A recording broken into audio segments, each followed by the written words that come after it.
Simpatía por la industria musical, con Carlos Galán, en Subterfuge Radio.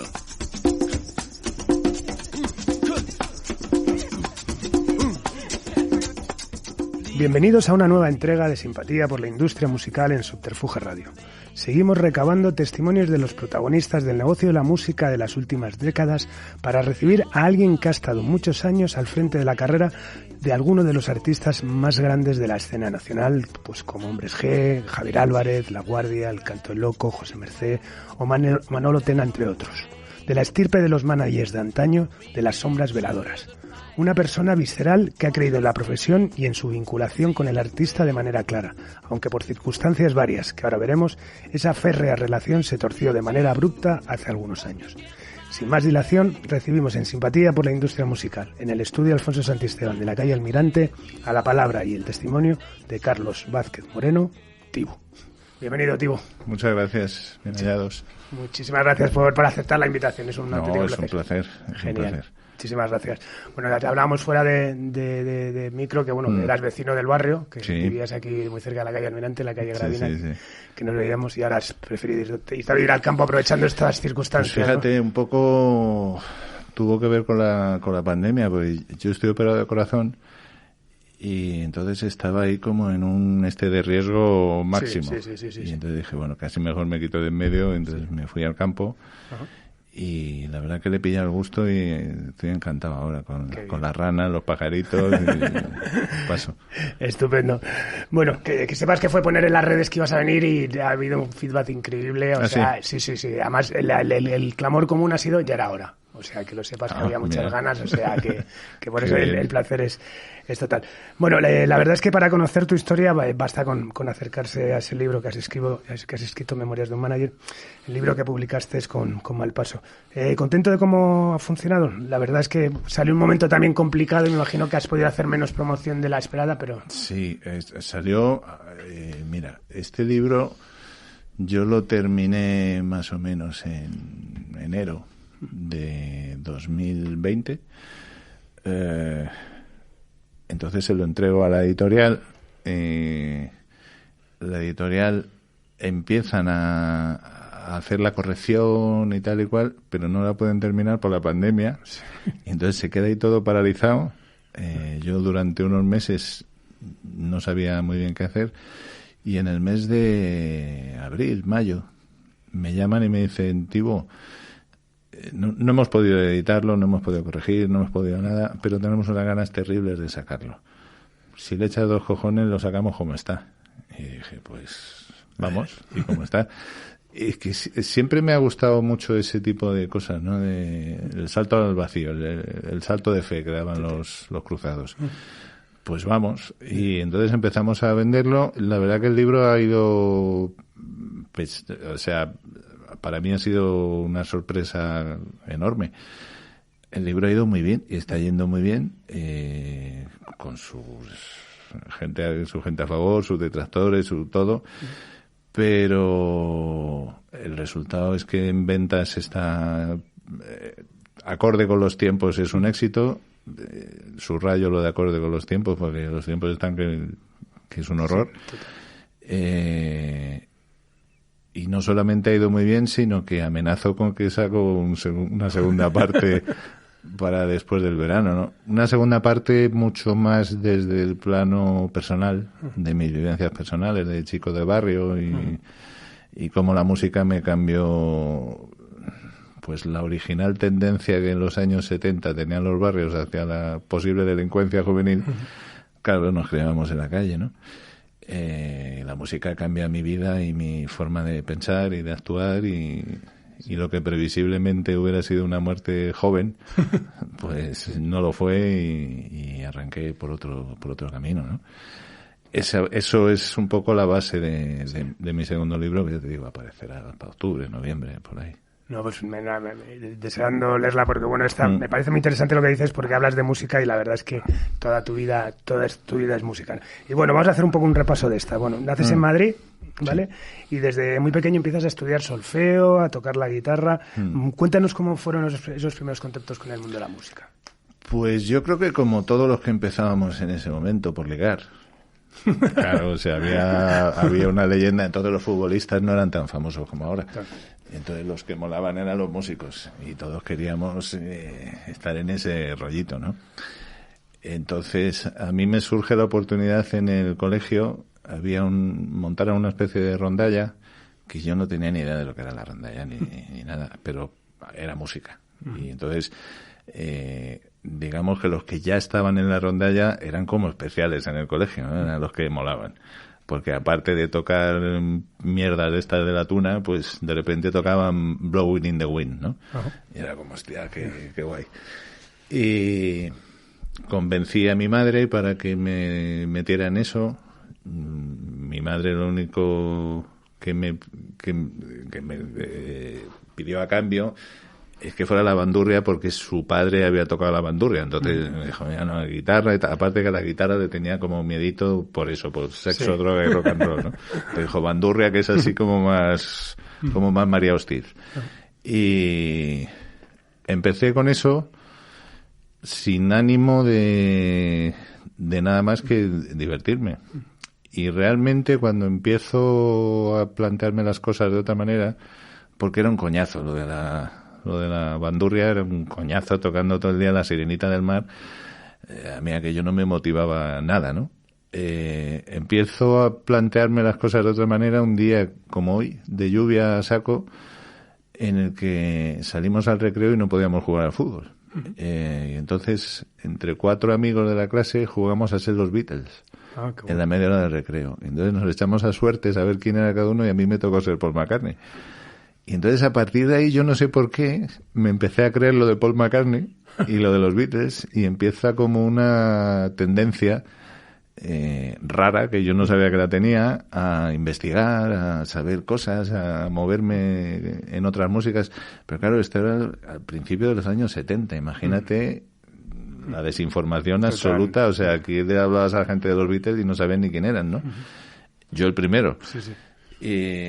Tuve la buena suerte de que yo tengo 2 hermanos mayores que más o menos estaban también un poco onnubilados con el tema musical, y bueno, pues con cuentagotas me iban llegando información de los Bravos, de los Mustang, y poco a poco empecé a meterme en eso, ¿no? O sea, con un desconocimiento total.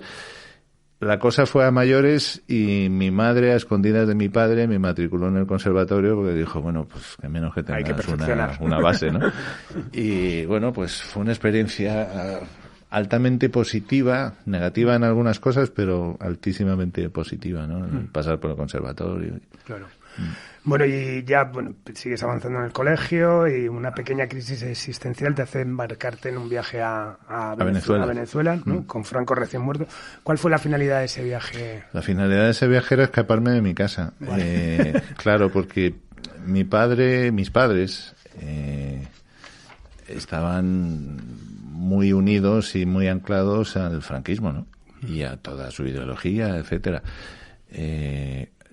A mis padres cada día de mi vida les echo más de menos, ya fallecieron, y ellos me enseñaron que lo uno no lleva a lo otro. Te quiero decir que ellos eran como eran, pero para mí mis padres han sido únicos, y un amor incondicional a fecha de hoy, cada día más grande, ya te digo. Pero lo cierto es que, claro, en una casa en la que se respiraba franquismo y todo lo que conlleva eso, tú no podías llegar allí y decir que te querías hacer un flequillo a lo Paul McCartney, porque no lo iban a entender. Y ya lo de dedicarte a la música menos.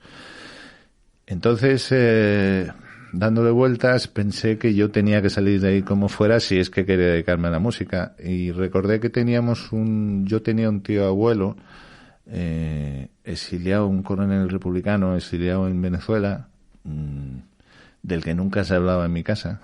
Llevaba como 30 años o 40 sin poder venir a España. Y les dije, oye, yo es que, joder, aprovechando ya, había casi terminado el cole, le dije, aprovechando ya que tengo que ver claro cuál va a ser la carrera que yo voy a elegir y tal y cual, me gustaría tomarme un tiempo de reflexión e irme de vacaciones a casa del tío Ramón, a Venezuela, y así le conozco y tal. Yo pensaba también que iba a ser 1 mes y medio de vacaciones. Entonces, cuando llego a Venezuela, me encuentro con que Venezuela era como Suiza en ese momento. O sea, era un país increíble. lo más cercano que un español podía aspirar a Estados Unidos en ese momento, un español medio como yo, ¿no? Y que mi tío era un hippie. Mi tío era un hippie con pasta y entendía muchas cosas de la música, entendía mis tendencias, entendía un montón de cosas, y que el primer día me dice, pues si te quieres quedar, aquí está tu casa y tira para adelante.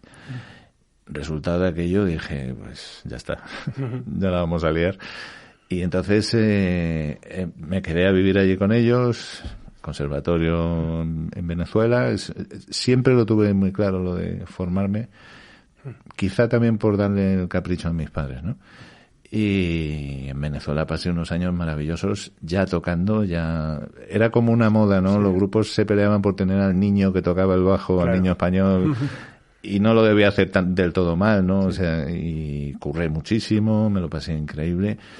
Y en los veranos de aquí, de España, yo me venía para acá, entonces había muchísimo trabajo, entonces me enganchaba en las giras que fueran, pues con Georgie Dan, con Las Grecas, y luego cuando acababa el verano de aquí me volví a Venezuela, que allí era verano, y seguía con la música y con las motos. Y... Ahí en Venezuela, que bueno, tocas primero con la primera etapa con un se llamaba Los Chicles, ¿no? Los Chicles, sí. Y luego en una segunda con Los Impala, que eso llegaron a ser un grupo sí, estos importante. Eran muy potentes.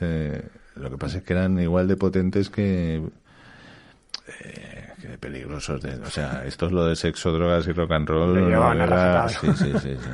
Bueno, sí. Me hace mucha gracia incluso cuando volvías a Madrid, eso, aparte de tocar con bandas, también tocabas en orquestas, ¿no? Y una de ellas en un espacio que se llamaba Sairo, ¿no? Sí, que estaba por la Gran cabaret, ¿no?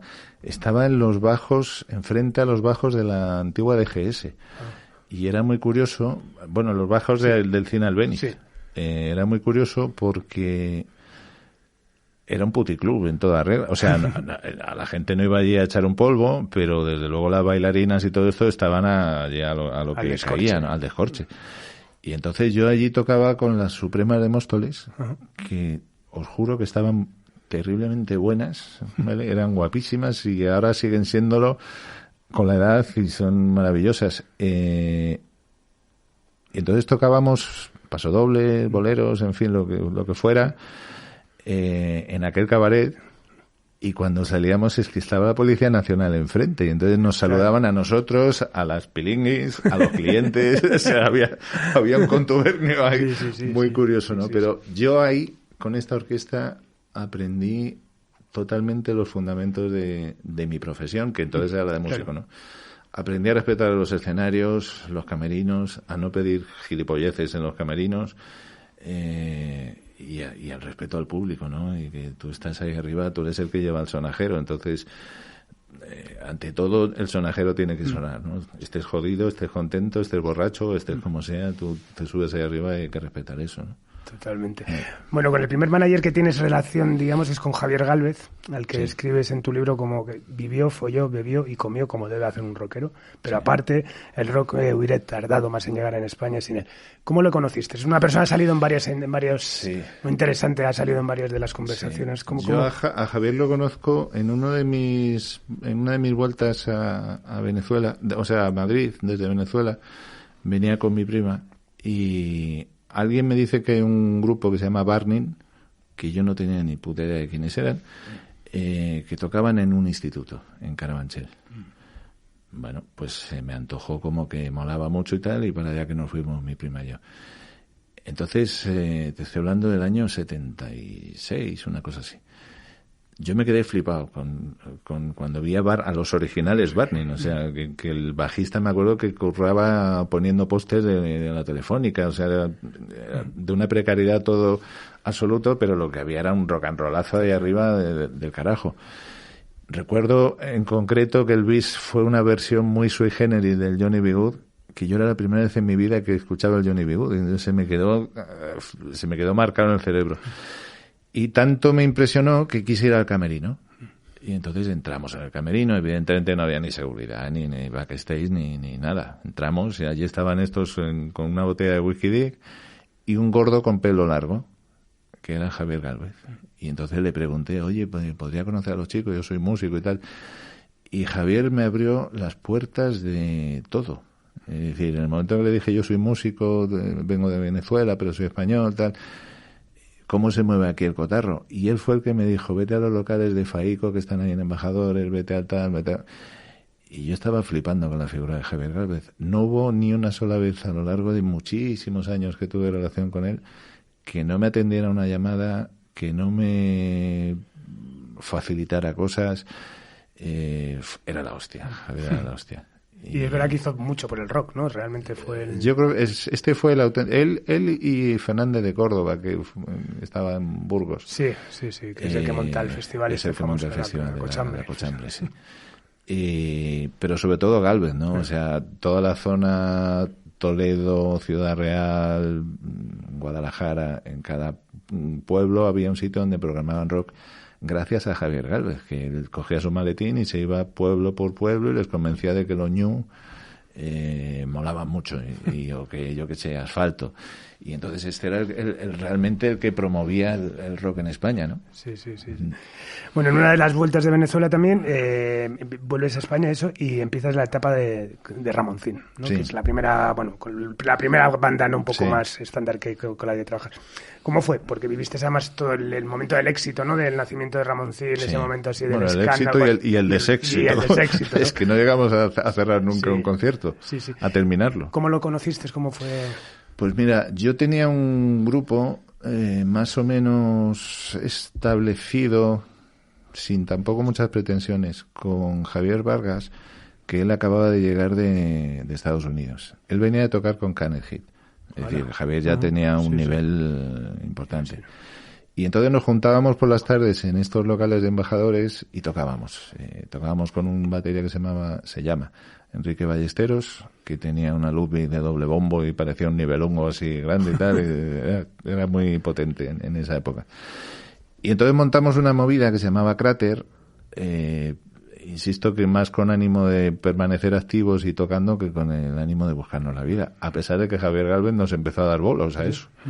Que la mayoría de los conciertos eran improvisados, si es que no teníamos repertorio ni nada. Pero bueno, eran otros tiempos, ¿no? Y en una de esas, alguien me dice, ¿qué onda con el punk? Y yo no tenía muy claro qué era el punk. Entonces empiezo a investigar, oigo a los Sex Pistols, se me caen los pelos del sombrero, sobre todo, más que por la música, por la actitud, ¿no? O sea, de repente lo de que salga alguien cagándose los muertos de la reina de Inglaterra, para mí fue como antológico, y encima con esa mala leche que tocaban y esa actitud, ¿no? De me importa un huevo todo. Y dije, hostias, yo quiero esto, ¿no? A pesar de que mi mundo siempre ha girado desde que empiezo a tener conciencia de la música, mi dirección siempre ha sido hacia el jazz, pero ni tengo el nivel ni lo pretendo, ¿no? Entonces, el rock, digamos que no se me daba mal. Y en ese momento había un incipientísimo movimiento punky en España, más en Barcelona que en Madrid. En Barcelona estaba la banda trapera del Río. Bueno, y había varios grupos más que no me vienen a la cabeza los nombres, que no estaban mal. Mortimer. Sí, Mortimer, exacto. Y entonces yo fui a un festival de Barcelona, fui con mi moto, fui para allá a verlo, y se me fue la olla. Y estaba Ramoncín, que entonces el guitarrista era Jero y tenía una banda, bueno, que no estaba mal. Pero no era, lo de Ramoncín no era punky. Punkis eran los de Barcelona, sí, estaban en 3 acordes y a tomar por culo, ¿no? Y fuera. Pero la actitud de Ramoncín me moló mucho, ¿no? Y entonces, cuando regreso a Madrid, Javier Gálvez me dice, ¿sabes qué tal Ramoncín tal está buscando un bajista? Está montando banda, porque había aparecido Emi y les había hecho un contrato. Entonces tenían que grabar un disco y tal. Bueno, pues me busqué la vida. Había un pub en Lavapiés que se llamaba Lennon algo, donde Ramón iba frecuentemente a hacer jam session y cosas de esta y tal, y me presenté en el Lennon me subí a tocar, y cuando bajé Ramón me dijo, tío, me mola, estoy montando banda, ¿qué te parece? Y al final me enganché con la banda. Entonces era Carlos Michelini de guitarrista, yo llevé un batería que había conocido en la Legión, que era muy curioso, era como Bruce Lee, pero era un reloj, el hijo de puta. No le podías pedir que hiciera breaks ni cosas raras, pero era lo que necesitábamos. Un tío con mala leche y que le diera duro a la caja, ¿no? Y otro guitarrista más. Y ahí nos enganchamos a grabar el disco, a empezar a salir. Y la putada era que no podíamos tocar porque no llegamos a terminar ni un solo concierto porque, claro, llegaba un momento en que la lluvia de objetos al escenario era tal que nos teníamos que pirar, o sea, porque es que era imposible. Sí, se puso de moda, ¿no? Tirarle huevos y esas cosas, ¿no? Sí, fue acojonante. Fue acojonante, ¿no? Bueno, y después de Ramoncín te vas a Francia a tocar con Bijou. Sí. Fue una oportunidad, ¿no? Sí, igual... Eran buenísimos, que conste, que yo no os conocía, pero estoy investigando ahora y escuchando, bien. Y vamos, pues como Police, es una bandaza. Sí, es que era ese rollo. Tremenda. Esto me ocurrió en un festival que hicimos con Ramoncín en Barcelona. Fue como totalmente premonitorio ese festival. Festival que se hizo en el antiguo Palacio de Deportes de Barcelona, en el que tocaba Bijou de teloneros, que estaban intentando entrar en España. Tocaba una orquesta Mondragón, que yo pensé que era una orquesta de baile. Sí. Y yo decía, no sé, estos catalanes se han vuelto locos, aquí qué coño tiene que ver, ¿no?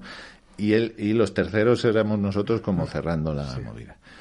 Y entonces me salí para afuera cuando empieza Bijou y me quedé colgado. Eran un trío y tocaban increíble.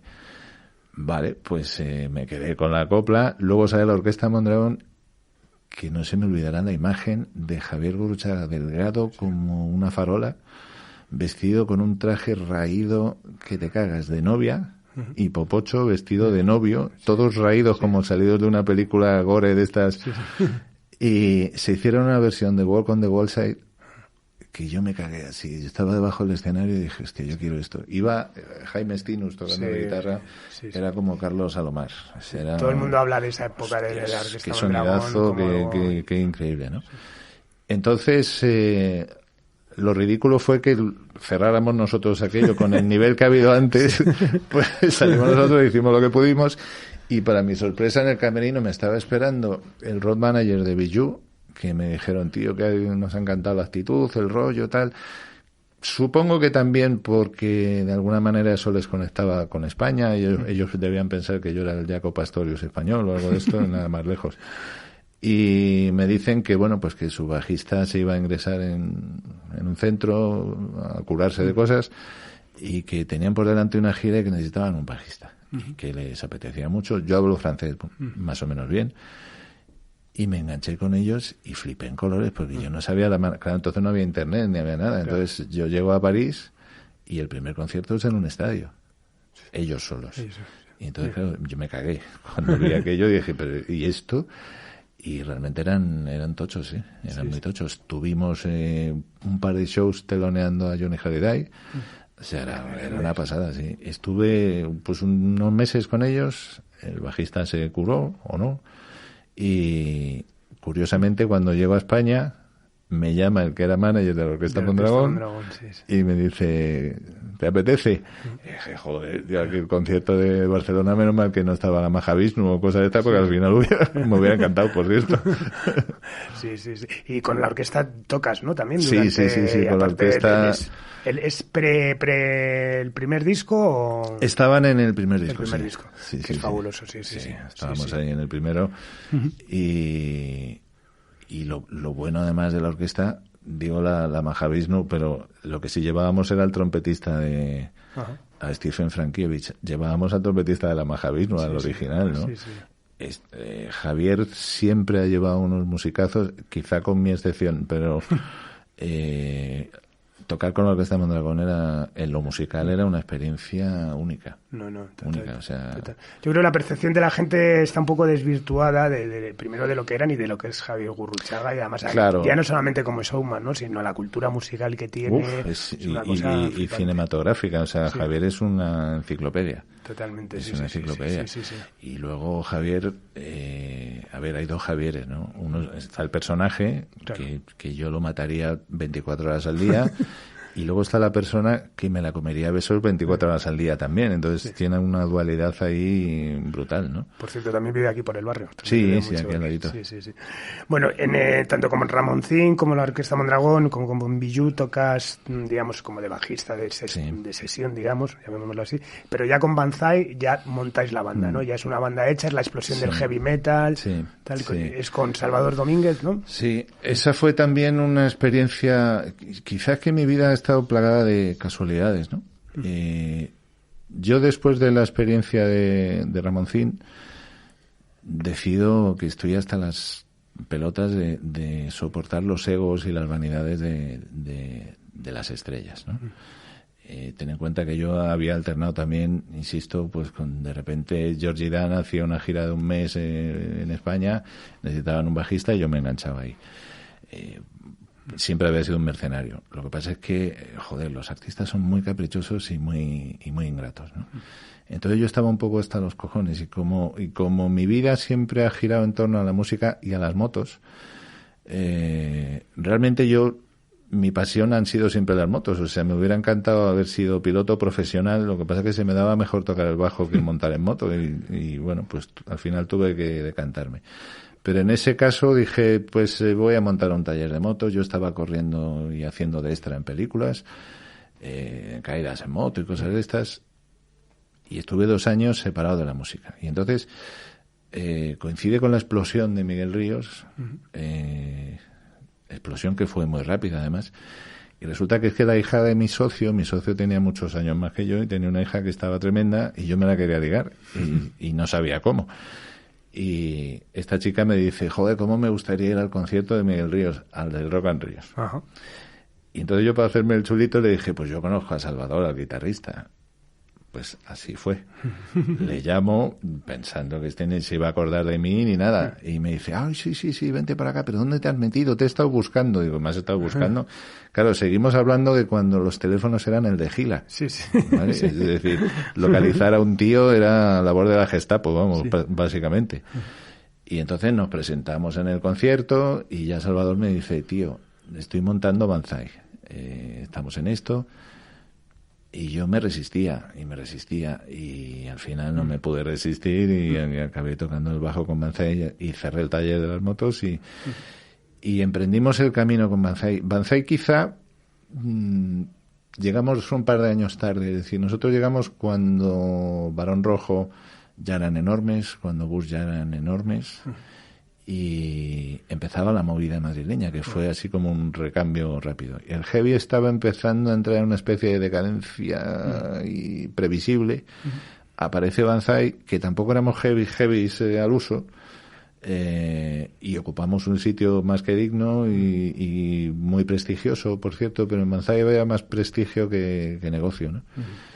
Realmente el negocio del heavy eran Barón Rojo y Obús. O sea, todos los demás estábamos a siglos luz. Y hablando de luz, por la conexión con Miguel Ríos, surge también la opción de tocar con Luz Casal. Es decir, Banzai siempre, Salvador tocaba con Miguel, o sea, estuvo la banda, pero siempre combinada con proyectos alimenticios. Sí, ¿no? es que Banzai, digamos que el eje de Banzai éramos Salvador y yo, y éramos 2 grandes mercenarios de la música. Entonces, pues Banzai era nuestro Frankenstein, pero para darle de comer a Frankenstein hacía falta, pues eso, que Salva tocara con Miguel, que yo tocara con Luz, y con quien fuera, es decir, y que me llamaban para hacer sesiones. Me acuerdo que hice una para Pedro Marín, que salí como en estado de shock del estudio, ¿no? Que decía, pero ¿cómo le pueden grabar un disco a este tío, no? Con Capi. Sí. Y yo flipaba en colores, ¿no? Pero bueno, el caso es que fue un éxito. Entonces, son esas cosas que dices, bueno, aquí estamos todos locos, ¿no? Bueno, y Antonio Flores, ¿no? Que además fue una Flores, persona importante en tu vida, ¿no? Antonio, no puedo hablar de él sin que se me ericen los pelos, ¿no? Con Antonio compartí muchos paraísos y muchos infiernos, ¿no? Y muchas noches por Madrid y ha sido un tío terriblemente especial, terriblemente sensible y terriblemente maltratado. Es decir, hasta que Antonio pega el pelotazo, no sabes de qué manera se le ninguneaba, ¿no? Y era el mismo Antonio. O sea, grabamos un disco que se llamaba Gran Vía, que lo hicimos para un sello que tenía Paco Martín. No era Pasión, era Twins. Y, joder, Gran Vía no estaba mal. Lo que pasa es que no era el momento de Antonio. Entonces había una falta de respeto hacia Antonio bestial. Y pasó sin pena ni gloria. Es un disco que grabamos una bandaza de la hostia en Musigrama, maravilloso. Y básicamente se lo metió por el culo. O sea, era un disco increíble, pero muy poco pasó, ¿no? Pero yo no le quería dejar solo, entonces yo permanecí a su lado, bueno, hasta el último día. Y curiosamente, cuando Antonio se hace enorme, yo acababa de decirle que no me podía hacer su manager. Una, porque no entendía ser amigo y manager a la vez, porque era como incompatible, ¿no? Sí. Y dos, porque a mí me acababa de reventar la guardia en las manos. Y entonces decía, mira, Antonio, es que mi oficina no existe una oficina, soy yo. O sea, mi primera oficina era el salón de mi casa en la calle Canoa, en la Alameda de Osuna. Sí. Y era yo en el salón de mi casa, en la mesa donde comía después. Y entonces decía, es que no tengo para tanta historia, ¿no? Y lo de la guardia realmente fue un boom. Y me quitó el tiempo, ¿no? Yo la guardia es en Zafiro, ¿no? Que en ese momento, en esa época, Zafiro te propone ser director artístico, ¿no? Era una compañía que en ese momento estaba muy en decadencia, ¿no? Hablas en el libro de una media edad tremenda, ¿no? Era como... Es que yo cuando me voy al Festival de Eurovisión con Patricia Kraus, a ver, yo jamás en mi vida le he dicho que no a un curro. Es decir, cuando me ofrecen un curro y si no tengo que poner, como digo en el libro, ni la mano ni el culo, yo el curro lo hago. Entonces, me hablan en Zafiro de Festival de Eurovisión. Patricia tenía su grupo, pero básicamente es que los de Zafiro le dijeron que eran muy feos. Y que, sí, como te lo cuento, o sea, esto fue así textualmente. Entonces me dicen, queremos un grupo de tíos que toquen bien y que sean monos. Y que sean monos, dije, bueno, pues, y me lo encargan a mí. Ya dentro de la estructura. A mí no por mono. No, yo era bajista. Yo tenía mi academia de música y yo era bajista. Sí. Y entonces me dicen, buscas tú al grupo que sean buenos y monos. Y dije, vale, pues buenos y monos. A ver, Pablo Salinas tocando los teclados. Bueno, buenísimo y muy mono. Eduardo Pinilla tocando la guitarra. Vicente Climent, que entonces era delgadito y fino y tal y cual.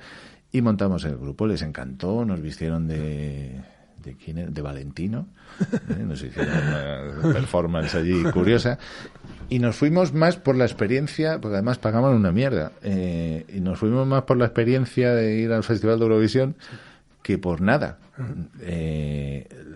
La pobre Patricia era un muñeco roto en manos de la compañía de discos, que no sabía muy bien por dónde encajar, le hicieron una canción espantosísima, que Patricia la defendió con 2 cojones, y la tía canta tiene una formación increíble, o sea, Patricia canta como Dios. Pero nos presentamos en el Festival de Eurovisión con una mierda importante, con un despliegue absurdo por parte de Televisión Española, despliegue de pasta,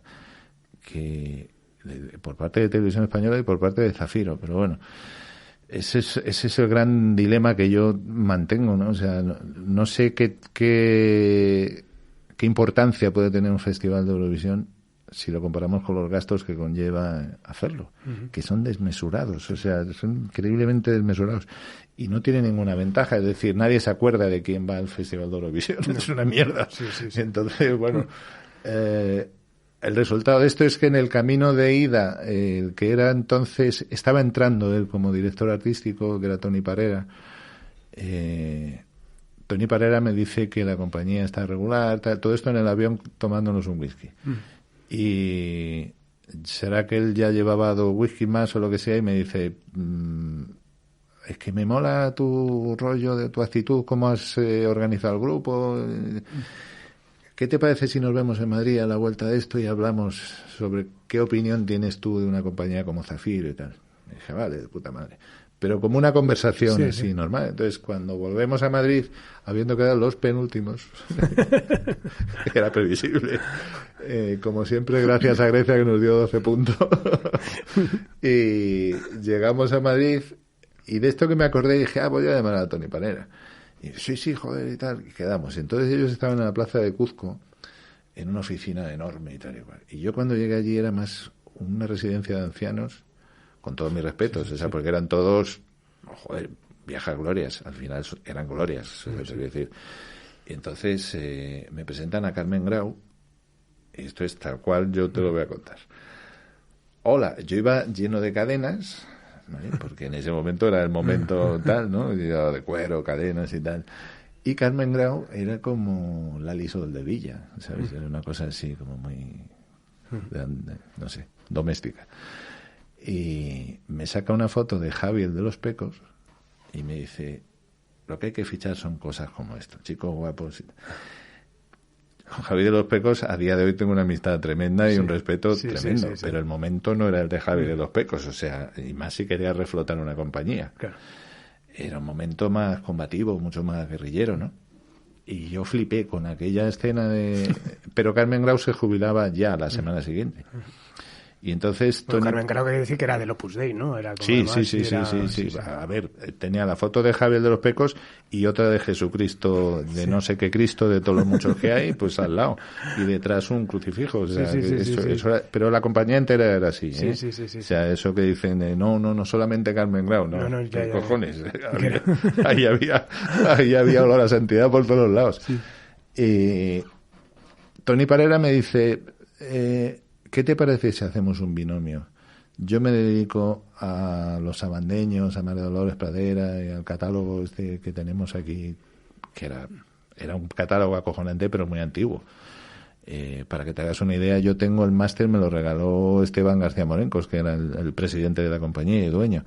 Tengo el máster de Corazón de Melón de las hermanas Benítez. Lo tengo en mi casa. El máster de 6 pistas. Vale. Que entonces se grababa en 6 pistas, ¿no?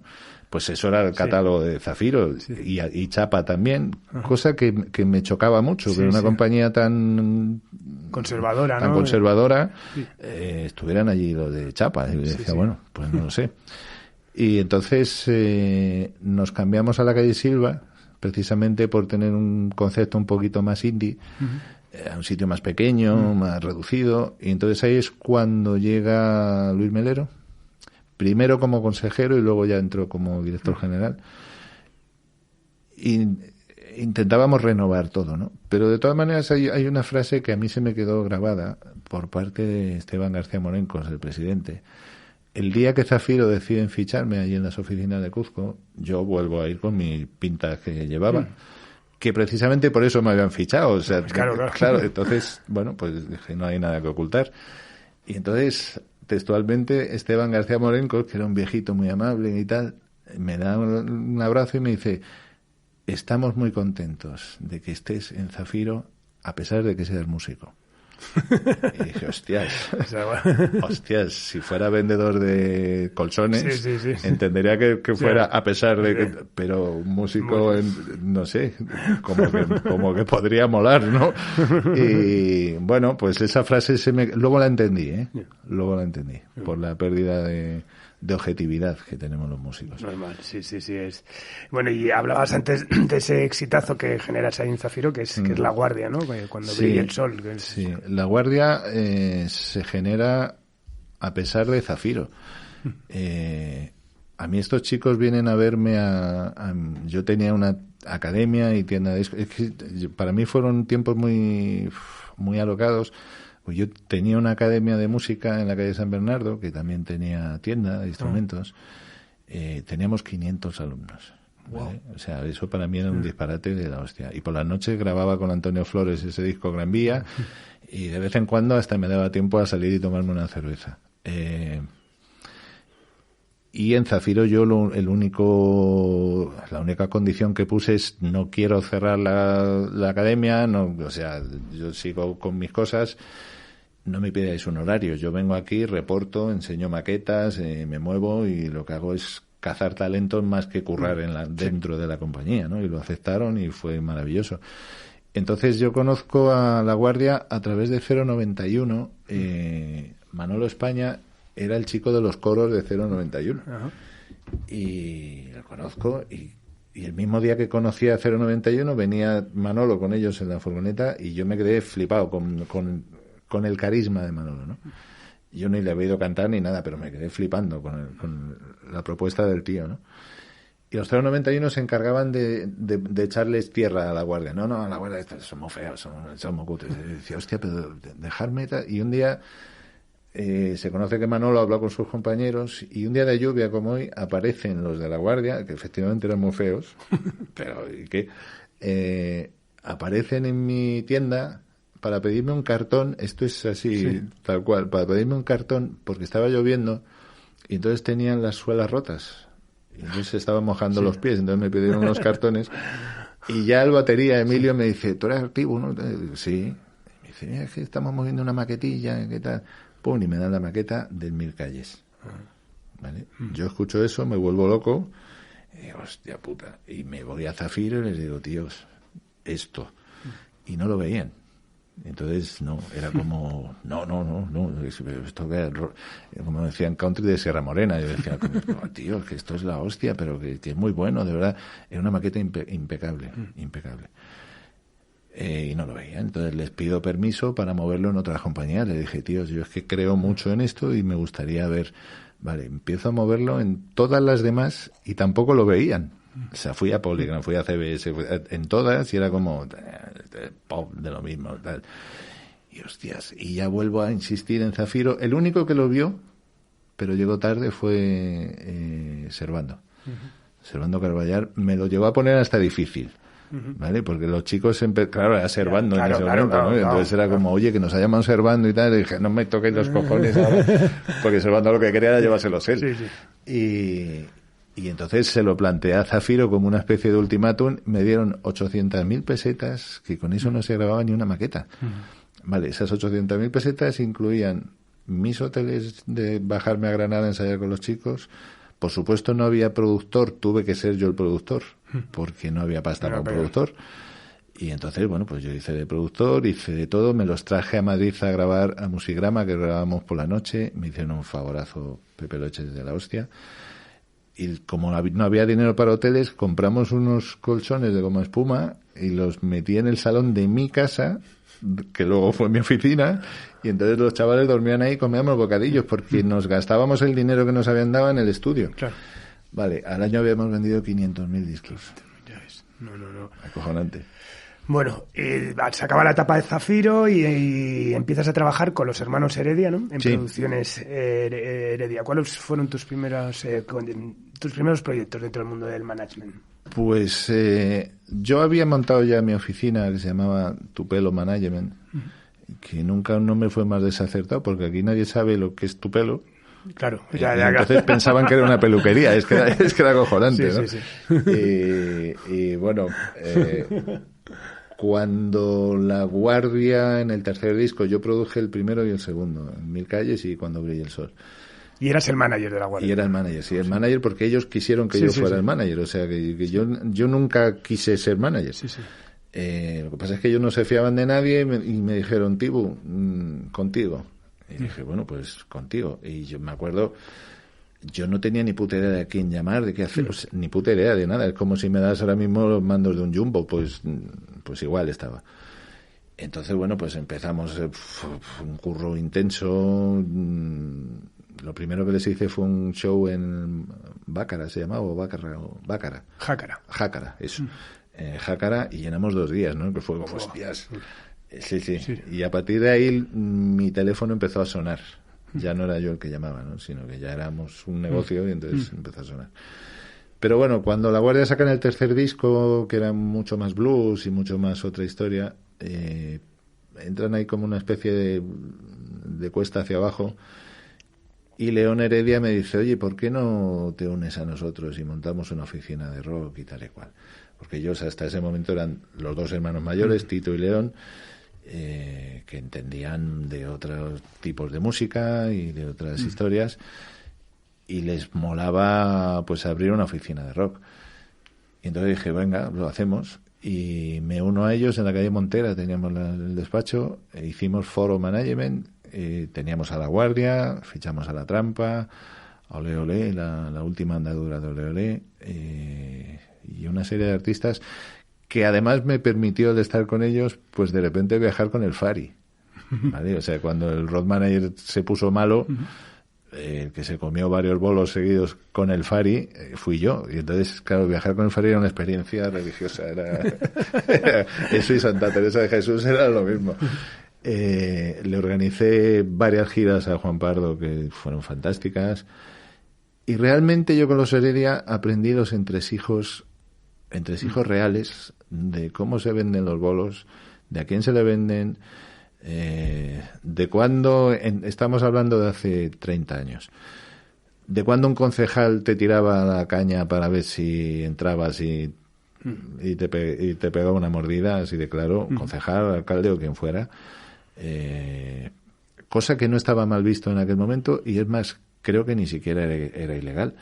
Entonces, bueno, pero lo cierto es que era el pan nuestro de cada día, y firmar los contratos en los puticlubs de carretera que invitabas al alcalde a comer y a unos benjamines, y entonces ahí sobre la marcha firmabas los contratos en barra de puticlub, la feria de X pueblo para este verano, y entonces el alcalde te firmaba ahí sin cortarse un pelo, y se trataba de volver para Madrid con contratos firmados. Y entonces en esto los Heredia eran grandes maestros. Lo que pasa es que a ver, yo soy el único, junto con Berry somos los únicos managers que hemos sido músicos. Es decir, a mí me parece estupendo ir a un puticlub o a donde sea con un alcalde y firmarle, forma parte del decorado. Pero lo que me sustentaba todo eso era mi pasión por la música. Entonces, ahí música no había. Claro. Es decir, con Heredia había otras cosas fantásticas, pero música ni había ni se le esperaba. Entonces surge la posibilidad de Caravaca.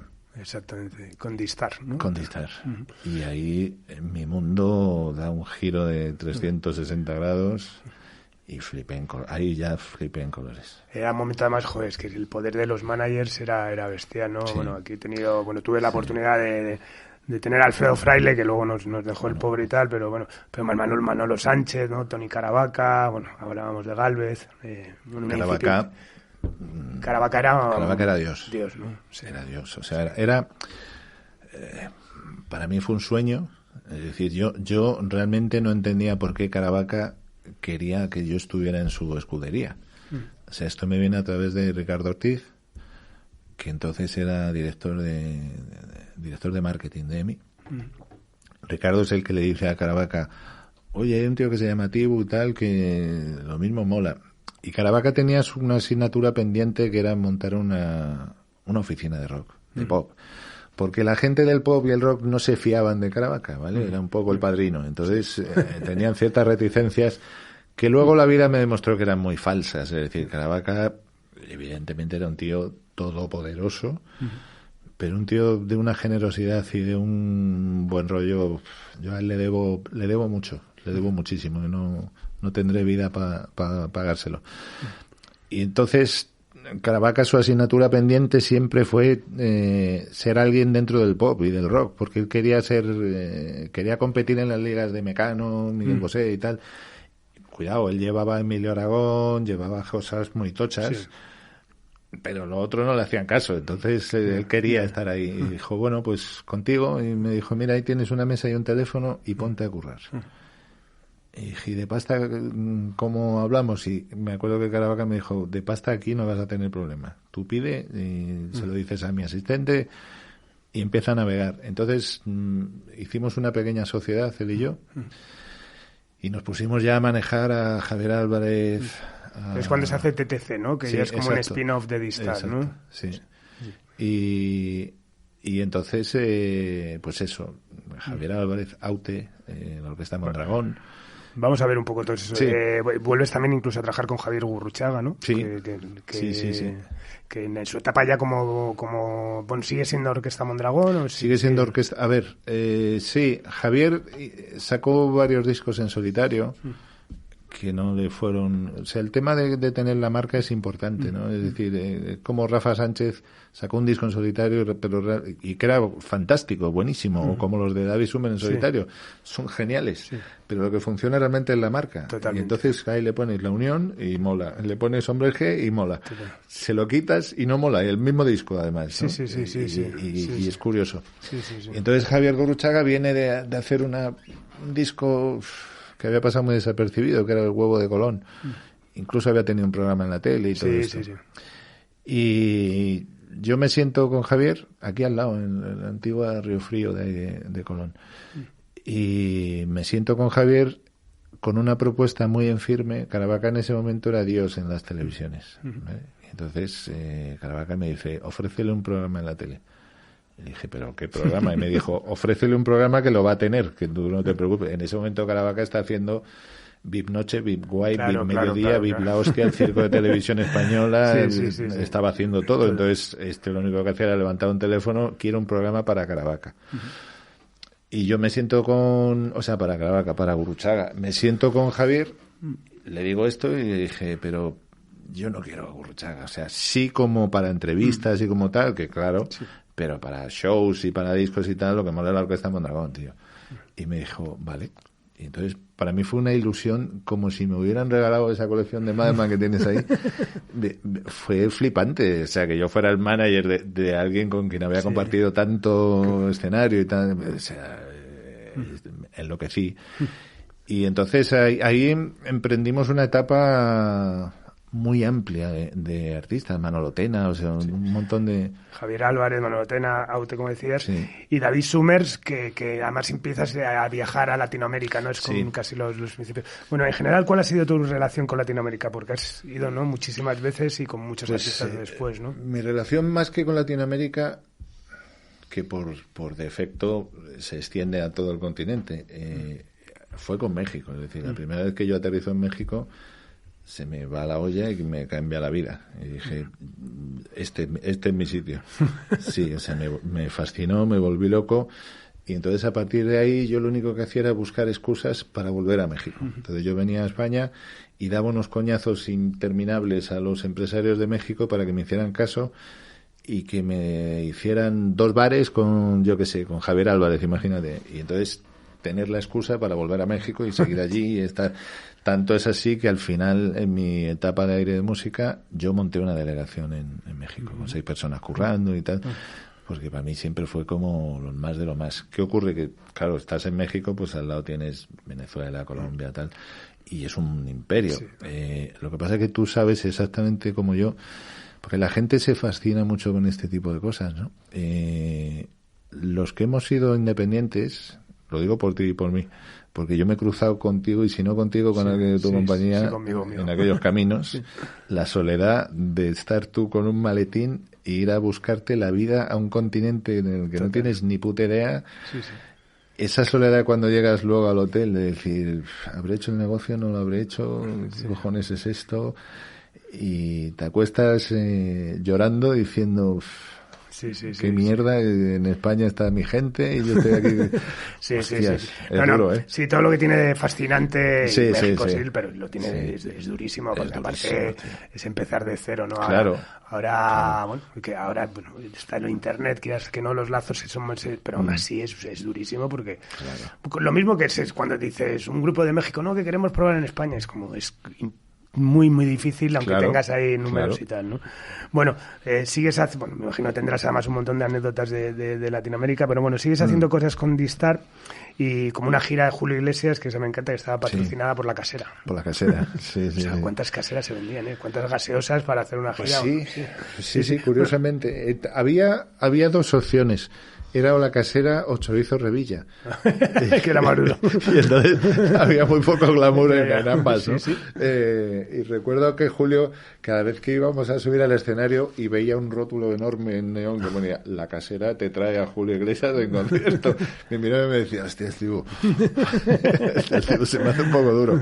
Con todos mis respetos, que luego La Casera se portaron increíblemente bien, ¿no? Julio me demostró que esto no es gratis. Es decir, Julio es el mayor currante que he conocido en mi puta vida. es el tío más profesional que yo he conocido, y sabe todo.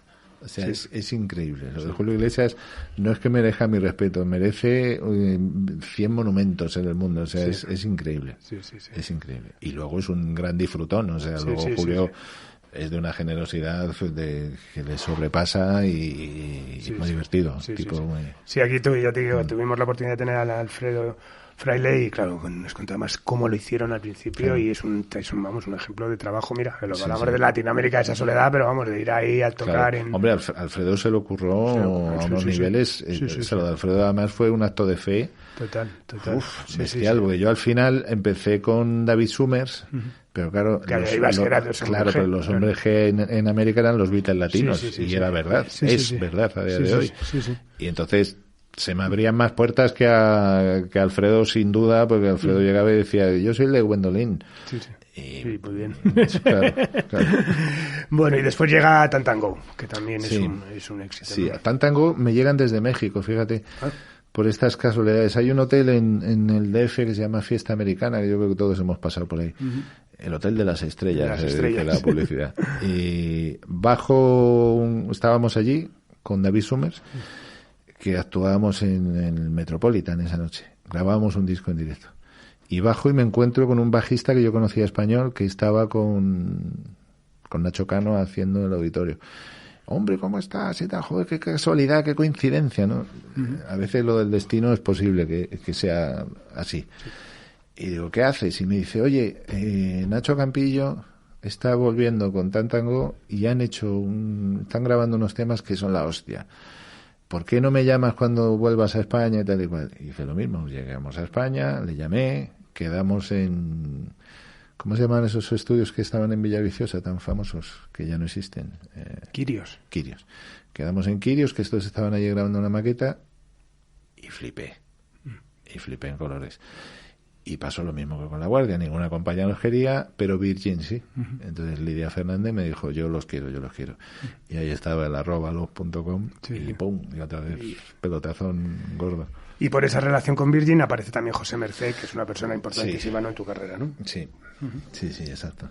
Que que en el libro hablas de incluso ese contacto epistolar que tienes con Eric Clapton, ¿no? Sí, es que en el disco Aire...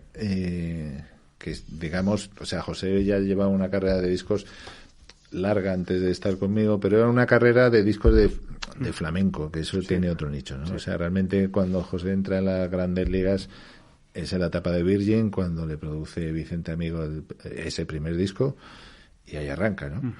El disco Aire fue un auténtico boom, se vendieron 300.000 copias, cuando en el flamenco el tope lo había puesto Camarón con 75.000. O sea que sí, lo pasamos por muchos cuerpos. Y José Mercé graba un blues por bulerías. Unos ojos negros se llama. Bueno, más por un lujo que nos quisimos pegar todos. Recuerdo el día que se grabó ese blues, que fue por un riff que hizo el Morao. Entonces empezamos a vacilar con eso y al final desembocó en ese blues. Y lo metimos en el disco sin mayor ánimo de nada. Entonces Peter Gabriel hacía unos festivales, no sé si los sigue haciendo, que era el WOMAD, y nos invita, son festivales itinerantes y tal, y nos invita a uno que había en Tenerife. Y estaba Peter Gabriel en ese festival. Y entonces ve a José Mercé, flipa, se enamora del rollo, y nos invita al WOMA que hacen en Reading, el grande. Sí. Y claro, fuimos encantados de la vida. Y entonces allí Peter Gabriel ya se requete enamora de toda la... Porque allí ya, al de Tenerife, fuimos un poco pequeños, porque no había mucha pasta, porque era un escenario pequeñito, en fin. Pero ya a Reading fuimos con toda la escudería. Venía Tino de Geraldo, en fin, toda la escudería grande. Y... Peter Gabriel nos hace una propuesta de movernos en todos los WOMA del mundo, etcétera, etcétera, y él, por su cuenta y riesgo, me dice, te voy a cerrar el Royal Albert Hall. Y claro, eso ya son palabras muy mayores, ¿no? Hostia, no me lo puedo creer. Y me dijo 2 noches. Déjame de lo de mi mano y tal, y hacemos 2 noches.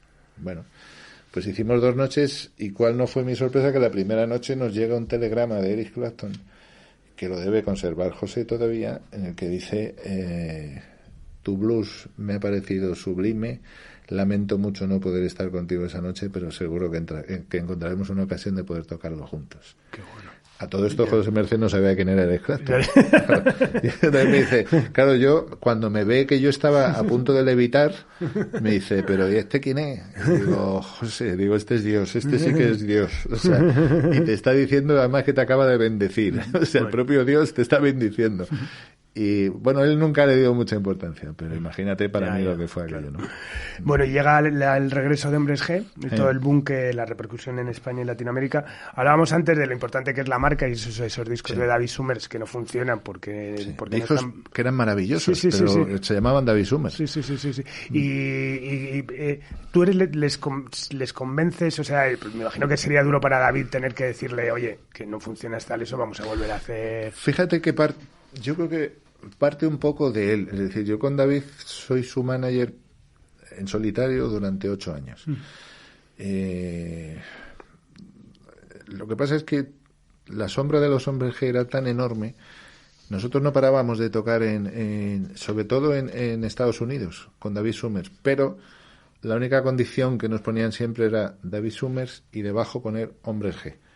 Y entonces David estaba hasta los cojones de poner Hombres G, y habíamos tocado en toda la cadena de House of Blues, en Las Vegas, en todos los sitios. O sea, con David hicimos unas giras interminables de mogollón de garitos, fantástico, pero siempre aparecía la sombra de Hombres G. Y entonces hubo un momento que estábamos sobrevolando no sé qué parte de Estados Unidos, David y yo, y me mira y me dice, oye, lo mismo esto de los Hombres G lo podríamos pensar, ¿no?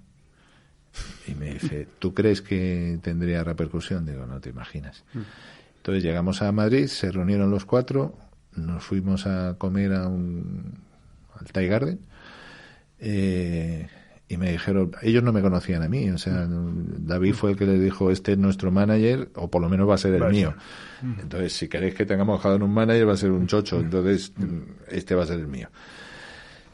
Asumí el management de ellos, pero todavía sin un objetivo claro. Entonces llamé a Mariano Pérez, que entonces era presidente de Warner en México. Mariano nos monta una reunión con Azcárraga el día 14 de septiembre. ¿Vale? Y entonces, el día 11 de septiembre pasa, yo estoy en Distar tranquilamente y aparece en la televisión la movida, mi secretaria casi se desmaya. Y yo dije, yo no puedo perder esta oportunidad por nada del mundo, yo tengo que ir a México. Y claro, el mundo en guerra, o sea, era como de aquí a la eternidad, ¿no? O sea, era como... Y entonces me fui a Barajas del tirón, sin equipaje y sin hostias. Me fui del tirón con mi billete de avión y conseguí meterme muchas horas más tarde en un vuelo que salía para México. Íbamos en un jumbo 3 personas. Eso era todo lo que había. Tanto es así que el piloto, cuando llevábamos 1 hora y media, 2 horas de vuelo, nos subió a todos a gran clase, todos éramos 3, porque dijo, por lo menos si cuando aterricemos el mundo ha estallado, que hayamos comido de puta madre, y hayamos bebido de puta madre y nos vayamos con esta experiencia, porque no sabíamos qué iba a pasar. Entonces aterrizamos en México, me compré ropa en el aeropuerto como pude y nos fuimos a esa reunión. Y de ahí salió el regreso de los Hombres G con una oferta muy tentadora de Televisa, que acababan de montar una empresa de espectáculos, una oferta muy tentadora de Warner, y cuando ya llegué aquí con los chicos y se la transmití, me dijeron, vamos a volver a querernos. Y se quisieron mucho hasta hoy.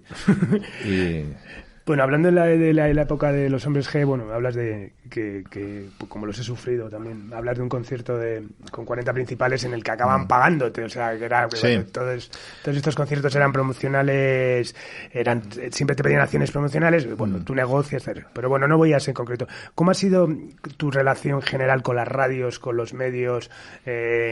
Pues esa... bueno, no se puede ver la sonrisa que acaba de esbozar tú, pero bueno, ¿cuál ha sido tu relación con ellos? Pues, a ver, lo más honesta posible. Entonces existía, alguien se inventa una editorial que se llamaba Nuesa, que todos, ¿vale? Y por los que me estén escuchando, se suman. Todos lo llamábamos el impuesto revolucionario, ¿vale? Tú no sonabas en los 40 principales si no pasabas por caja. Por caja significaba darle tus derechos de autor, el 40% de derechos de autor. Estamos hablando de Mecano, Miguel Bosé, Radio Futura, todos han pasado por ahí. Entonces tenías que pasar por vicaría, firmar un 40% de tus derechos para que 40 principales se sintiera bien pagado y pudiera sonar. Si no pasabas por ahí, te puedo asegurar que ya podías ser Michael Jackson, que no ibas a entrar. Entonces, con Javier Álvarez, yo abro el melón y le digo al señor Rever, no hay editorial. ¿Qué ocurre? Que el éxito de Javier Álvarez era imparable. En ese momento era apoteósico. Y entonces, no se lo dije tan a lo bestia, ¿vale? Pero digamos que le di largas. Y le dije, ya veremos. A ver cómo os portáis, a ver qué tal, a ver no sé qué. Y finalmente yo vi que no necesitábamos pasar por esa vicaría. Es decir, que si tienes un artista con éxito, lo que pasa es que es más difícil, ¿vale? Porque se te cierran muchas puertas. Eso que ocurre, que te hace incómodo. Es decir, a mí en 40 principales no me llamaban a no ser que fuera en caso de extrema necesidad. Porque sabían que se iban a encontrar con un pitbull. Es decir, que vengo con la vuelta de los hombres G. Da la mierda con los hombres G, esto es un oldies y no sé qué y no sé cuánto. Vale, pues cuando los hombres G han sido un éxito, yo de hecho salgo de ese despacho diciéndole a Jaume Baró, si me los pides dentro de un tiempo, me los vas a pagar. Vale, y entonces a él se le olvidó o quiso olvidarse de esa frase, pero a mí no se me olvidan. Entonces, cuando al cabo de un tiempo los hombres G eran imparables, claro, me llama y me dice, los quiero para un gran musical. Y le dije, pues 100.000. ¿Cómo? Pues es que 100.000, ¿no te acuerdas de la conversación aquí con las porras mojando en tu despacho? Pues 100.000, no era una mierda, no tal, pues 100.000. El resultado que tuvo que negociar conmigo Jesús de Polanco, porque yo me aferré a los 100.000 y al final eso trascendió, y porque el éxito de la Vuelta de los Hombres G era tan enorme que, claro, que lo tenían que hacer sí o sí, porque si no me iba a ir con Cadena 100, que sí me pagaban. Porque Cadena 100 desde el primer momento pagaban menos, pero pagaban. Sí. Y al menos no se te quedaba cara de gilipollas. Y entonces eso trascendió tanto que hubo una reunión con Jesús Polanco y él me ofreció una solución más digna. No me llegaron a pagar en pasta, pero me aseguraron ciertas cosas. Es decir, yo nunca me niego a negociar, ¿vale? Siempre que haya cromos podemos jugar a cambiarnos. Claro. Pero que los cromos los tengamos los dos, no los tengas tú y me encima, no te jode. Y siempre ha sido un poco esa mi relación, pero ¿sabes lo que pasa? Que luego también aborrezco a los críticos musicales porque la mayoría de ellos quieren haber sido el cantante ellos. Y entonces no te hacen críticas objetivas, te hacen críticas desde cómo lo hubiera hecho yo. Pues vete a la mierda, hombre. Pues haberlo hecho, ¿qué quieres que te diga, no? Entonces, bueno, y también en esa época aparece El Canto del Loco, ¿no? Que también aparecen un poco como parece que van a ser los sucesores de Hombres G, y luego, bueno, sus carreras se entrelazan. ¿Cómo los conoces? ¿Cómo llegan? Yo El Canto del Loco lo conozco a través de David Summers. Estábamos de promo con el último disco de David, basado en hechos reales, y estábamos en Valencia, y El Canto del Loco sale a telonear a David Summers. Y entonces David me dice, joder, mira el carisma de ese tío. A ver, una cosa es innegable, aunque tenga motivos más que sobrados para decir muchas cosas, también los tengo para decir otras. Es innegable que Dani Martín tiene un carisma bestial, como el universo de grande. A mí me ha parecido siempre un cantante que no es cantante, pero como también me lo parece David Summers. Nosotros nos reíamos mucho, David, Dani y yo, que me decían, mira qué malos cantantes somos. Ellos mismos son conscientes, pero cómo lo comunica Dani es otra película, es único. Sí. ¿Vale? La verdad, aunque duela, pues es así. Y entonces yo cuando veo a Dani Martín encima de ese escenario, que era un chavalín, pero defendiendo con tantos cojones un playback, y dije, hostia, este chaval mola. Y de ahí pasan años. El canto empiezan a moverse ya en su tercer disco, creo que fue el anterior a Las Zapatillas. ven que ya habían vuelto los hombres G, que yo tenía una oficina ya bien montada, que además mi secretaria era la novia del batería del Canto del Loco, ahora es su mujer. Y entonces empezamos a tener una relación un poco más cercana. Se nos ocurre hacer esa gira conjunta entre Hombre G y el Canto del Loco, y yo encontré al Canto del Loco en una primera reunión, los encontré bastante desnudos de manager, es decir, para lo bueno y para lo malo, a mí lo que me ha caracterizado siempre es que yo siempre estoy entre la bala y el presidente, ¿vale? Entonces, mis artistas, yo soy un manager de muy larga duración, o sea, conmigo José Merced ha estado 18 años, Aute otros 18, soy un manager de muy larga duración, porque los artistas se han sentido muy a gusto. Luego, al final, las cosas han tomado otro cariz, pero he estado años, décadas con ellos, y súper a gusto y súper bien. Entonces, quizá el Canto del Loco necesitaban a ese manager de Rocky, que es lo que yo he sido siempre, que está ahí en la esquina del ring, ¿no? Sí. Y me lo empezaron a transmitir, ¿vale? Entonces hubo un momento en que el que era su manager entonces, Marcos Calvo, nos enseña un contrato para esa gira con el sponsor que era Movistar, un contrato que tenía muchas irregularidades, vamos a decir así, y cuando le llamamos a careo, Marcos se quitó de en medio, porque ahí no había, presumiblemente no había cosas muy claras. Entonces él se quita de en medio, el Canto del Loco se quedan sin manager, porque ellos también deciden que con un manager así tan poco transparente, pues que no van a estar. Pero es que a los 2 días se iban a México de promoción, era la primera vez que iban de promoción. ¿Quién era el experto en México y quién era el que estaba más cercano a ellos? Y pues era yo. Y entonces yo me fui a México por echarles una mano, porque yo no sabía todavía si yo iba a ser su manager o no. Nos fuimos a México, que Carlos López se echaba las manos a la cabeza y decía, no, Rosa Lagarrigue, que lo entiendo, o sea, yo no he estudiado en la Sorbona ni he hecho ballet, yo soy un macarra de Carabanchel, que, vale, pero a lo mejor tengo más cojones que otra cosa, y eso era lo que hacía falta en ese momento. Y entonces nos vemos en México, los chicos me proponen, tío, queremos estar contigo, que sigas con nosotros, que tal, que igual. Y dije, pues vámonos. ¿Qué ocurre? Que además el escándalo que se había montado con ese contrato raro con Movistar y Marcos Calvo, fue tal el escándalo en Movistar que despidieron a toda la plana de conciertos, a la puta calle. Y entonces nos quedamos sin sponsor para esa gira que empezamos muy más tarde.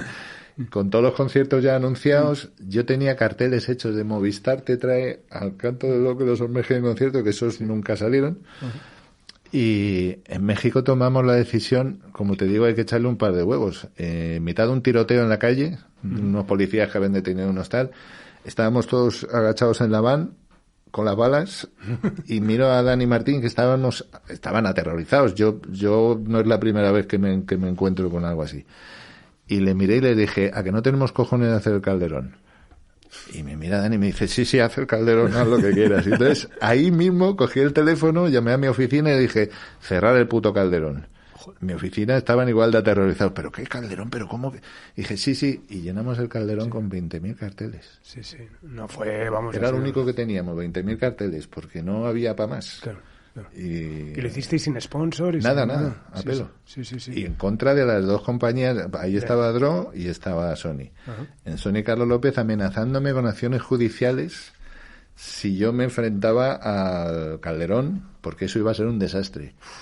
Acciones judiciales, me llamó de todo, y a mi madre también se lo llamó. Y entonces yo lo único que hacía era apretar el culo, y decía, sí, Carlos, ya, pero vamos a hacer el concierto. Como hagas el concierto, te crujo. Vale. El día del concierto, es decir, allí repartieron medallas para todos, excepto para mí, que me estaba fumando un chinorri viendo el resultado del Calderón y diciendo, joder, pues menos mal que esto era una mierda. 60.000 personas. No. algo histórico. Sí.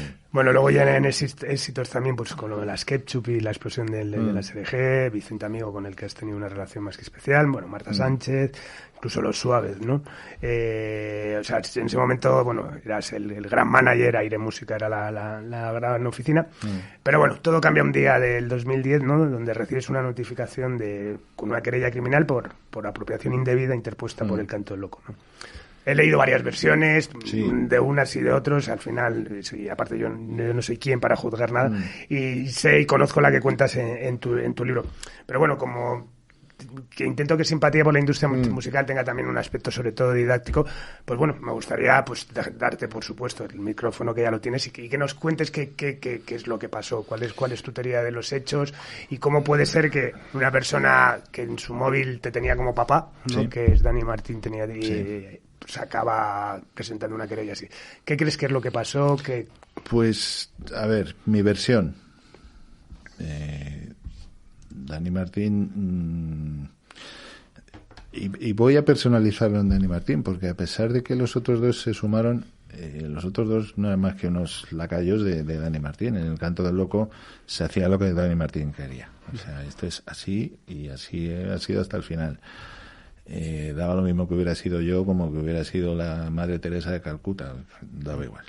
Entonces, la hermana de Dani Martín fallece, desgraciadamente, en un año en el que yo acabábamos de firmar un sponsor con la Caixa de una cantidad de 6 cifras astronómicas, pero claro, la Caixa a cambio te pide un mínimo de conciertos, ¿vale? O sea, es una gira cerrada.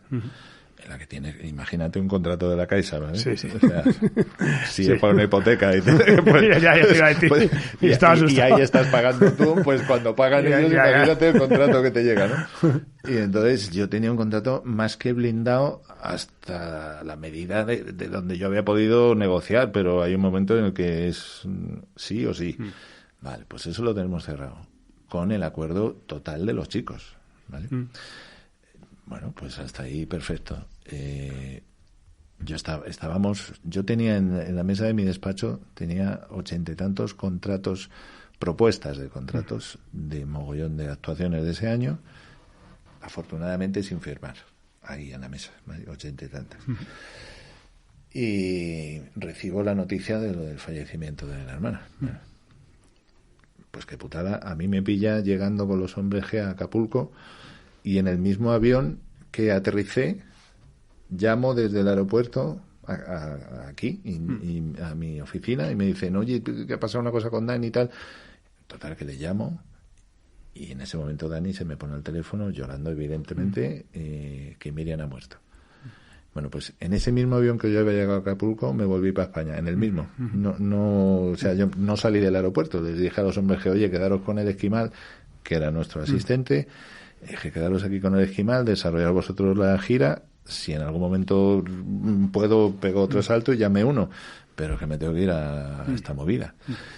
Entonces, bueno, pues me vuelvo a España y en el tanatorio me encuentro a Patricia Conde, que había tenido una ruptura muy dura, sentimental, con Dani Martín meses atrás, ¿vale? Y los dos habían jurado odio eterno.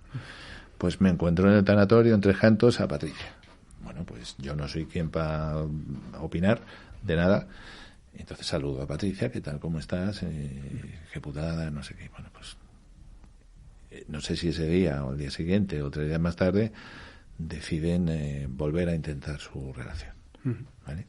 Entiendo que a lo mejor el detonante fue el triste suceso de lo de Miriam o lo que fuera. El caso es que vuelven a retomar su relación. Vale, pues ya está. Y Dani decide que no va a haber gira. Y yo flipando. Esto se produce, esta noticia además se produce, Dani desapareció como 15 días, desapareció que desconectó el móvil. ¿Vale? Nadie sabíamos dónde estaba. Y entonces yo tengo una comida en Madrid con el puñetero presidente de la Caixa, ¿vale? No se me olvidará nunca esa comida por el mal rato. Y yo estaba flipando porque estaba hablando de una gira que yo no sabía qué pasaba, pero no podía dejar de hablar como de una realidad de esa gira, ¿no? Pues no tenía noticias, pero claro, la gira estaba. Y entonces Antonio Massanel, que era el presidente, me dice, es que tenemos una ilusión de la hostia con lo de la gira, vamos a hacer 2 cepelines hinchables que no sé qué, que pone la Caixa y las fotos del Canto del Loco, en fin, un despliegue de cojones. Y con una ilusión desmedida, tratándose de un banco además, ¿no? O sea, que era más chocante todavía. Bueno, pues en ese momento se enciende mi móvil y me entra un SMS de Dani Martín que me dice, estoy hasta los cojones del Canto del Loco y ya no hay gira. SMS que se apaga. Yo hago así, digo, perdóname un momentito, señor Massanell. Intento llamar y ya había desconectado. Y entonces me comí la comida entera hablando de una gira que me acababan de suspender. De una gira de millones. Sí, sí. Y yo defendiendo algo que era imposible, ¿vale? Entonces Massanell ya se levanta, acabamos la comida, a mí me temblaban las piernas, la rodilla, me temblaba el culo, todo. Y entonces ya me da un abrazo y me dice, joder, que va a ser una gozada, que va a ser... Estaba flipando en colores. Acaba esa comida, me reúno con los otros 2 y les digo, chicos, tengo esta mala noticia. No hay gira. Y claro, esto era en el mes de abril. Mes de abril que la gira no era que nosotros nos quedáramos sin gira, sino que los técnicos se quedaban sin gira, los de la furgoneta se quedaban sin gira, y en abril ya no te da tiempo a buscarte otras giras porque ya está todo el pescado vendido. Yo dije, hostia, digo, qué marrón para todo el mundo, tío. Yo ya con mis gastos y mis inversiones hechas, con una previsión de 100 conciertos, yo tengo una hoja firmada de Dani Martín con la previsión de conciertos de ese año, firmada y con su letra. Bueno, pues decidimos localizarlo como fuera. Al final, al cabo de una semana lo localizamos y quedamos para reunirnos los 3 chicos del Canto del Loco y yo. El único que se atrevió a ponerle el cascabel al gato fui yo, que le dije, Dani, no se puede suspender esta gira, tío. No se puede suspender.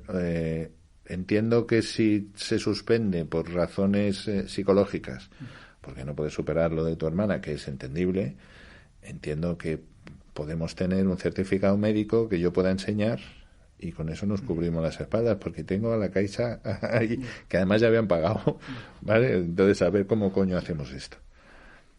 Dani entra en barrena total y con los otros 2 callados como monjas.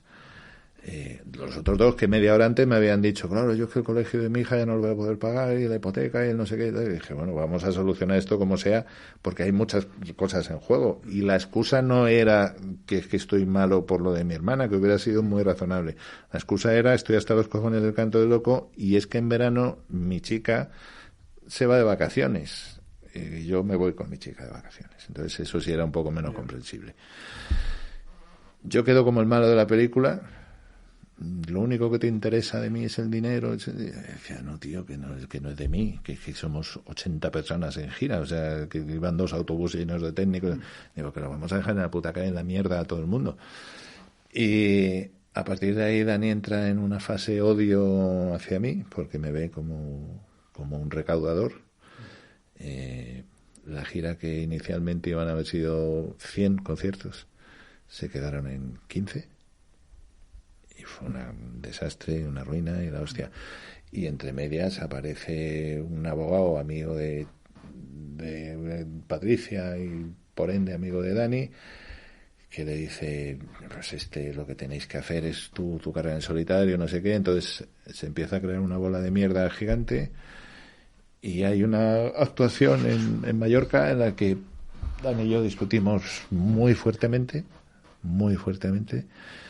y el abogado se sienta conmigo, ya estando aquí en Madrid, y me dice, porque es que Dani, David, el bajista y yo, éramos socios en 2 sociedades, ¿vale? El Canto del Loco eran 2 sociedades, en las que yo era socio al 25%. Y el abogado me dice, te tienes que marchar de esas sociedades porque el Canto del Loco no va a seguir, pero no quieren que estés tú de socio de ellos y tal. Y yo dije, bueno, vamos a valorarlo. La valoración que me hacen es de 700 euros de cada una de las sociedades por el importe del capital social que me correspondía. Y claro, le dije, no puedo renunciar a eso. Y el abogado me dice, pues entonces te van a llover demandas por todos los lados. Y le dije, vale, pues venga. como yo jamás en mi vida me había enfrentado a cosas penales, yo no le di sinceramente no me lo creía hasta que me llega. Hasta que me llegara además la primera querella penal, que yo no sabía ni la diferencia entre una querella y una demanda. O sea, hasta ese punto, ¿no? Y ya un abogado amigo me dijo, tío, que es que te quieren meter en la cárcel. Y dije, pero no puede ser. Digo, pero ¿cuál es el argumento? El argumento era una actuación del Canto del Loco en el Palacio de Deportes, que aparentemente no se habían justificado los gastos de aquella actuación. Esa actuación, el empresario era yo, que luego de los beneficios repartía con el Canto del Loco en nuestras sociedades. Entonces me llega esa querella. Claro, lo ridículo de esto, yo con el Canto del Loco hacía 100 actuaciones al año. Habíamos hecho en 8 años que estuvimos juntos, pues habíamos hecho 800 actuaciones. ¿Qué hago? ¿Me quedo con la pasta de una? Si yo hubiera querido dar el palo, me quedo con la de Rock in Rio, que le saqué 1.000.000 de pavos. ¿Vale? Entonces, al final, a mí me llega una decadencia con la crisis absoluta. ¿Vale? El hacer 15 bolos con el Canto del Loco me obliga a recular económicamente en mi empresa. Mi empresa éramos 32 personas currando, más 6 en México. Es decir, los gastos eran potentes. Todos los beneficios y los ingresos que teníamos previstos para ese año se van a la mierda y yo me veo en una bancarrota brutal. Entonces yo no me puedo pagar un abogado, pago uno de oficio. El juez me dice que quiere una auditoría de cuentas de ese concierto. O sea, es que yo decía, pero no me la piden de los 800 conciertos, me piden de ese. Vale, pues me la piden de ese. Imagínate, pues tienes hasta el 30 de junio para presentarnos la auditoría. Yo me pongo a buscar auditores y yo no sabía que las auditorías valían tanta pasta, tío, pero mucha pasta. Y entonces ya me vuelvo loco, porque yo en ese momento estaba en la ruina más absoluta. Consigo que me presten 8.000 pavos que me cobraba Antonio Bernaldo de Quirós, auditor de cuentas del Estado. Pero todo esto ya es un año más tarde, ¿vale? Yo ya me había pasado del límite, del plazo. Pero con todo y con esto, Bernaldo de Quirós me hace la auditoría. En esa auditoría se demuestra, la tengo, la auditoría. La tengo aquí, al lado, a 200 metros. Son 8 tomos que Bernaldo de Quirós durante meses estuvo estudiando, haciendo las cuentas, las declaraciones de Hacienda, comprobando absolutamente todo. Es un auditor de cuentas del Estado, no es un contable, ¿vale? Y en esa auditoría se demuestra que yo no me he quedado con nada. Vale, pues yo con esa tranquilidad y con que el fiscal pedía mi libre absolución, ¿vale? El fiscal de la Audiencia Provincial pide mi libre absolución. Mi abogado, que yo había conocido 2 días antes del juicio, que ese fue mi gran error. Ellos tenían unos abogados cojonudos y yo tenía uno de oficio. Pues nos presentamos en el juzgado al juicio. Juicio que yo cuando le digo a sus señorías, mire usted, aquí tengo la auditoría que me habían pedido y tal, el juez mira eso y dice, ¿y usted no ha tenido tiempo en 3 años de presentarme esto? Y le dije, señoría, tiempo sí, pero dinero no. Entonces, esto se ha hecho cuando lo he podido pagar, pero aquí está la foto, esto es un asesinato, y entonces está la foto del asesino, que no soy yo, con la pistola matando al otro. Digo, estas son las pruebas. No sé, y el juez hizo así, lo retiró y dijo, lo que no está en autos no está en el universo, textualmente, ¿eh? Sí. Comienza el juicio oral. Y ahí me di por jodido, a pesar de que el fiscal en sus alegaciones finales siguió pidiendo una libre absolución, pero me cayó la gorda. Sí, de hecho, bueno, llega la condena y tu ingreso en la cárcel de Soto del Real. La verdad es que el libro impresiona, ¿no? La entereza, ¿no? Con lo que afrontas entrar ahí, ¿no? Y me imagino, bueno, pues con esa sensación encima de por qué, ¿no? A ver, esto, si es que hubiera habido dudas sobre las contabilidades, se hubiera podido dirimir eso me decía además el director de la prisión de Soto del Real. ¿Y por qué no lo habéis dirimido esto en el ámbito civil? Y yo dije, no, es que me llegó la querella criminal. O sea, que me ha querido meter en la cárcel, vamos, que no ha habido duda. Y entonces, pues, aquí estoy para cumplir lo que pueda, y gracias a Mario Conde fue menos de lo que se esperaba, ¿no? Sí. Entonces, yo te diría, a día de hoy, que ya ha pasado tiempo, pues sinceramente, mira, hay dos personas a las que me gustaría volver a ver. Una es a Dani Martín y darle la mano y decirle, y lo estoy hablando, o sea, sí. En este momento de mi vida me suda los cojones todo. Estoy ya más de vuelta, he vuelto 30 veces. Entonces, si no lo pensara, no tendría por qué decirlo. Me encantaría darle la mano y decirle, tío, ponía a papá en tu teléfono, ¿vale?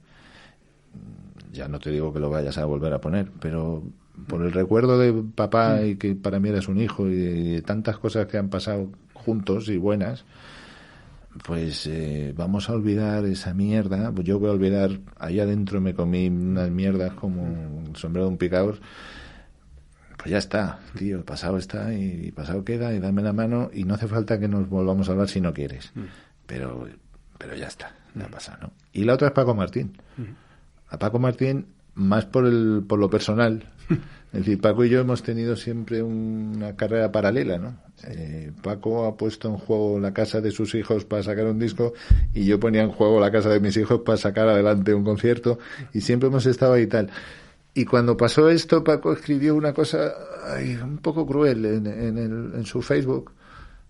Y yo a Paco es que es un tío al que es, creo, de los dos únicos que respeto en la industria discográfica. Es un tío que me merece todos los respetazos del mundo, a quien quiero, aprecio, y me encantaría verle y darle un abrazo y decirle, Paco, tío, que luego por esa persona que tú pusiste ese Facebook, luego esa persona también te la juego a ti, o sea que vale, dame un abrazo ahora mismo y vamos a tomarnos una caña, ¿no? Bueno, sugiero a la gente que lea el libro, que es muy interesante, porque no solamente por el aspecto morboso, sino porque cuentas toda tu historia, y bueno, como al final aquí también se trata de venir a aprender, creo que hay mucho de didáctico, ¿no? Bueno, ¿en qué andas ahora, tío? ¿Te ronda la idea de volver a ejercer la profesión? ¿Te han ofrecido algo? Pues bueno, mira, yo te veo en forma, no lo siguiente, ¿eh? O sea, la verdad es que, bueno, no solamente la lucidez que has demostrado en la entrevista, sino, bueno, físicamente y todo, o sea, que ¿te ves con ganas? Me veo, ahora sí, es decir, cuando yo salí de la historia esta de Soto, hostia, salí con cierto bajón, ¿no? Con cierto bajón, no, con un bajón de cojones, porque te da mucho miedo, es decir, la condena realmente no la haces en la cárcel, es cuando sales, claro. Porque el juicio popular, el juicio social, todo el mundo dice, ¿ves este hijo puta? ¿Ves y tal? O sea, me han pasado cosas de todos los colores que darían para escribir la Enciclopedia Británica. Y entonces eso al final hace que te amanses mucho, que te acobardes un poco y tal.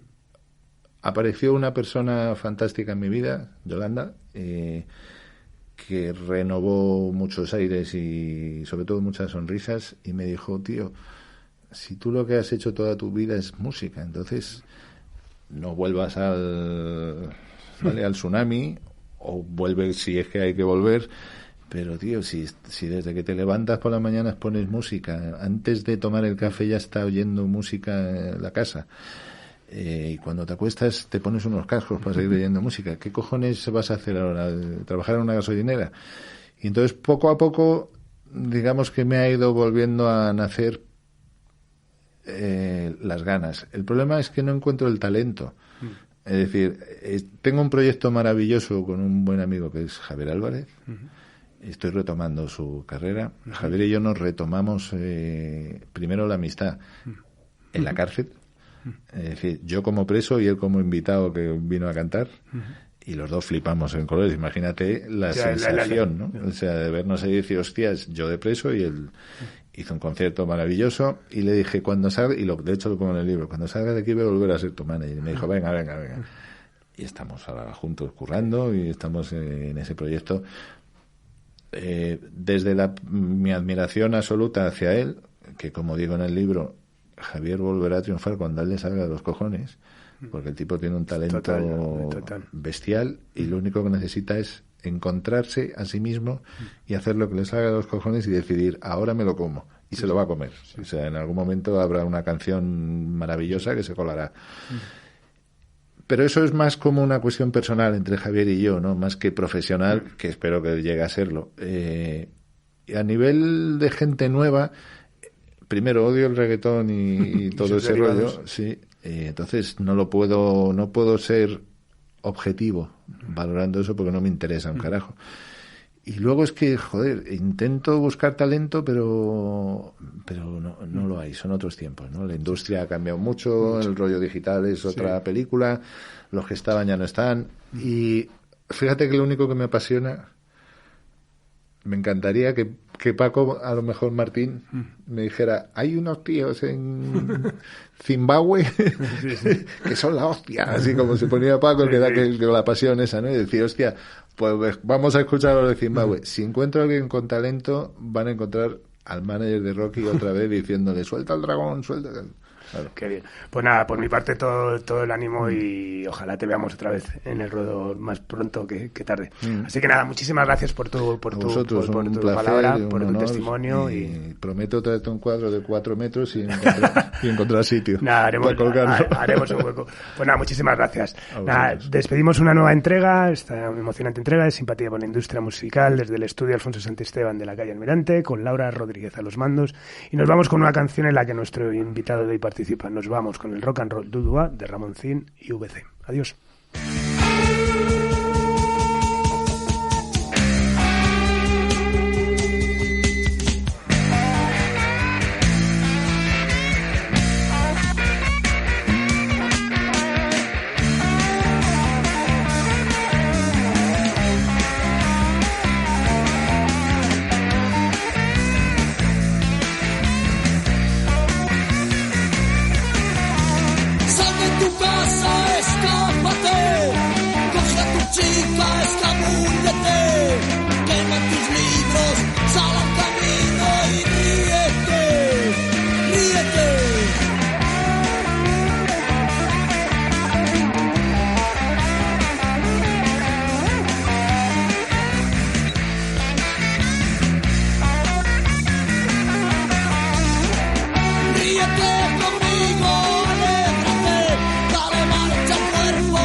Sigue sin caer.